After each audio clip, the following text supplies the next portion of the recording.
ఈశాన్యం మూల వీధిపోటు ఒక స్థలానికి కానీ ఒక గృహానికి కానీ లేదా ఏ నిర్మాణానికి సంబంధించి అయినా సరే మూవీ థియేటర్స్ కావచ్చు, రెస్టారెంట్స్ కావచ్చు, కాలేజీలు కావచ్చు, లేదంటే 3 స్టార్ 5 స్టార్ హోటల్స్ కావచ్చు, ఎటువంటి కట్టడానికి సంబంధించి అయినా సరే పంచభూతాలు ఉన్నది అనేటువంటిది ఎంత వాస్తవమో వాస్తు కూడా ఉన్నది అనేటువంటిది అంత వాస్తవం. పంచభూతాలు లేకుండా మనుగడ లేదు, పంచభూతాల్లోనే మనుగడంతా ఉంది.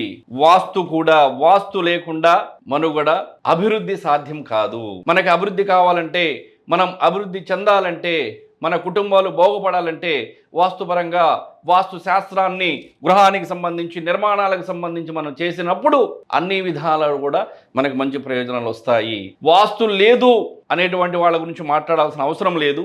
ఎందుకంటే వాళ్ళు ఊబిలో పడితే మనం పడాల్సినటువంటి పని లేదు. శాస్త్రం ఉంది అనే శాస్త్రాన్ని నమ్మినవాడు ఖచ్చితంగా బాగుపడతాడు. అందులో ఎటువంటి అసత్యము లేదు. వీధి బోర్డుల యొక్క ప్రభావము, ఈ యొక్క దిక్కుకి ఏ గ్రహం అధిపతి, ఏ అధిపతి అనేటువంటిది కూడా మనం తెలుసుకుంటూ వచ్చాము.